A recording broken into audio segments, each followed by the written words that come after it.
Your slide. I'd like to welcome Kathy Lobo, TESOL International Board Member. It's great to have you with us, Kathy. It's always nice to see you, and thank you so much for being part of our event.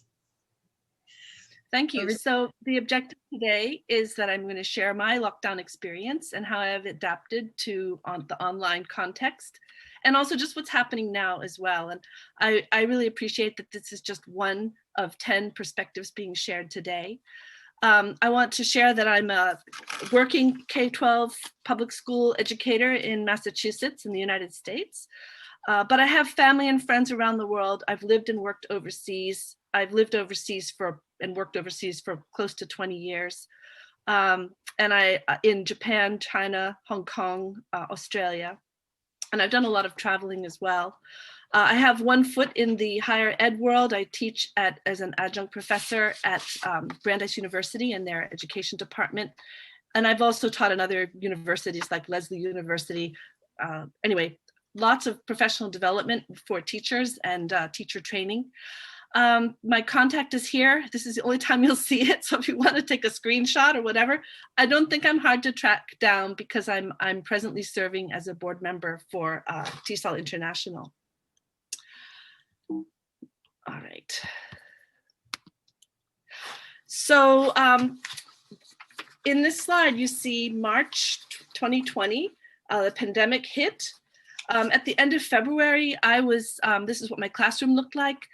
I was a keynote speaker at the Southwest Florida TESOL in Fort Myers on the last day of February, the 29th.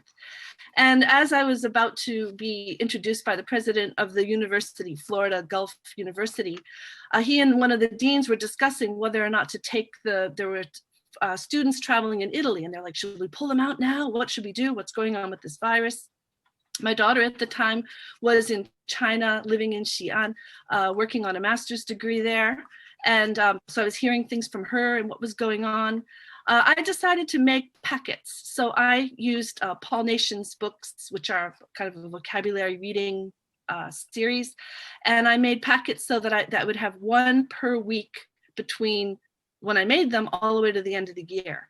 And I sent them home with the students in a brown envelope. And I said, don't lose this.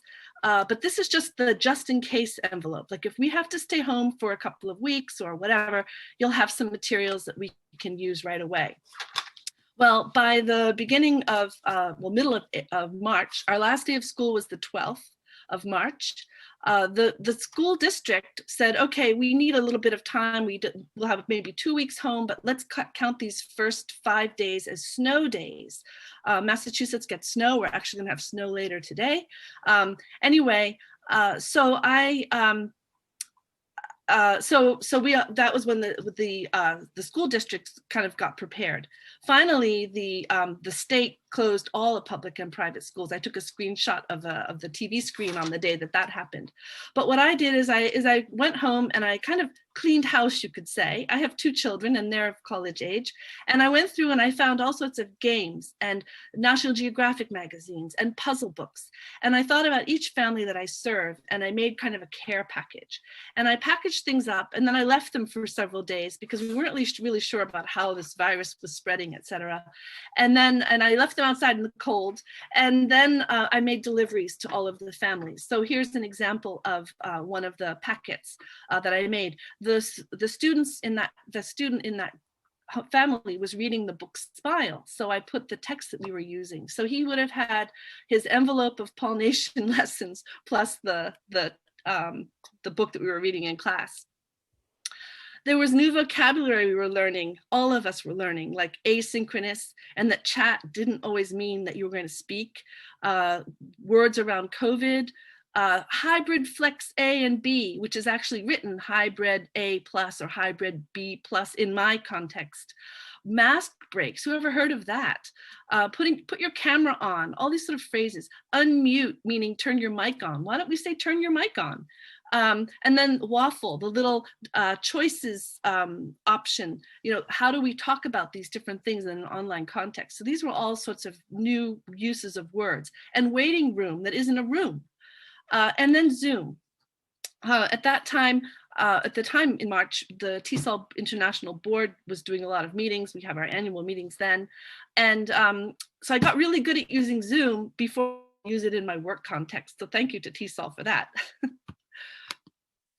There was new vocabulary for our students. Now, my students, I needed to make sure they knew things like colors, because we have now schedules that first went from blue weeks and orange weeks, and now we're doing pink, green, and purple weeks, and the schedule's different in each of those weeks. Plus, we have the asynchronous and synchronous, the hybrid coming in, the hybrid not coming in, the hybrid flex. It's kind of crazy. Clockwise, counterclockwise, right, left, customary measurement, and the fact that 6 feet can be written as 6 FEET or 6 with the little apostrophe, what those things mean, how to read the things that we have to be reading, like how do you actually read and say time out loud, figuring out elapsed time. Anyway, getting help using this new format only and not having that face-to-face option. So in April and June, yeah, I put this clock here, you know, I felt like Zoom was running my life.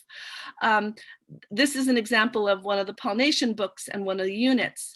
Each unit is 6 pages, so it's sort of enough to do and to manage from a distance. And the kids had something in paper, so if they weren't able to be online, they still had something that they could do.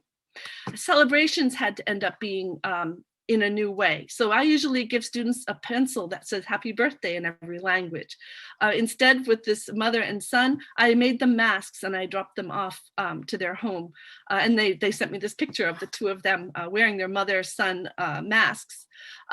The graduation from the 8th grade to the high school became a virtual event, and teachers were allowed to say a few words or do something. And I decided to post just a picture of me holding congratulations and wishing you well in the languages of the students that were going on to the high school. Summer, lots of PD. And I put this Massachusetts Teacher Association certificate there, but the school itself, my district, had offerings. They were very careful to say these are offerings of professional development, so we wouldn't be required to do them. But I think most of us spent a lot of time in the summer. I think I earned something like 50 or 60 professional development or CEU points because I didn't know how else to prepare. I ran a summer reading group, and we read these 4 graphic novels, the theme being resilience. Some of the students that were leaving, they really insisted on seeing me. So, and because they were no longer my student, because they had withdrawn from school, I did have some of them come and meet me, or I went and met them. So here's an example of one girl, and she's made a cake and some jam using their family recipe. And then I made pop-up cards. I love pop-up cards. I wanted to prepare the students for what was coming. So there are pictures of my classroom, our classroom, prepared for face-to-face learning, but we began with Zoom. So the little pop-up part is the little desk and the chair and the computer. First day of school, so this is where I live, and I use this room upstairs. You can see the rectangular windows on the 2nd floor. Students came and got packets from the school. This is the 7th grade packet, what the contents are. And this is a picture of actually it was with a 6th grade class, us meeting the students for the first time, saying hello. We had popsicles, and then we all went home and school began. It feels like the game Twister. I don't know if you're familiar with this game, but basically you're told, you are given an instruction like put your elbow on the blue one. Okay, now you put your left foot on the red. And I feel like that's what it's like now. We're getting all these different directives, and some of us are about to topple over. And we do have a tent, so it feels a bit like a circus, juggling the orange and blue and the purple, green, and pink schedules. It just is a lot. And I have a picture of the stairway at my school because of the left-right thing. We're asked to travel through the school in a certain way, and it's described in terms like clockwise, counterclockwise, left, right. Oh, I wanted to add here that this is a music class that's outside. I took this picture yesterday, and it was a music teacher teaching his class outside. Every year I do similar projects. They don't always look the same. Last year we sewed potholders. This year we're sewing masks. And I do this because I had a Brazilian student one time come and ask me, could I give her some glue? She needed to put a button on something. And I was like, I need to show you how to use a needle and thread. And my focus now is on hands-on learning as well as resilience. We're making poetry cubes in class. I teach a different form of poetry every class that we meet. They'll have a portfolio of those, and then they can choose 6 and put them on a cube. I gave some students some seeds. They don't know what they are. We're doing a lot of predicting, talking, using language of math because we're measuring. You can see in this screenshot of it's actually a paper white is the bulb, but the student has given me all of the measurements of the different stems. These seeds, one girl is like, I think they're tomatoes. And I'm like, nope, I think they're, strawberries. They're actually, and this is a secret, radishes and marigolds. These are some of the books that we're going to read this year. I know that you're on the screen. I know the time. Anyway, these are some books that we're reading. And I just wanted to say as a note to all of you about self-care, please have a kind words file. This boy wrote to me when he left, and he brought me these cookies. It was the best year of my life. You are really a good teacher. We learned so much together. I will remember every single class with you. I hope you will have a good time next year. And the thing that makes me really happy here is that he said, we learned so much together, because I really do want to provide a place where we all are learning together and we're learning with one another. So thank you for this opportunity today.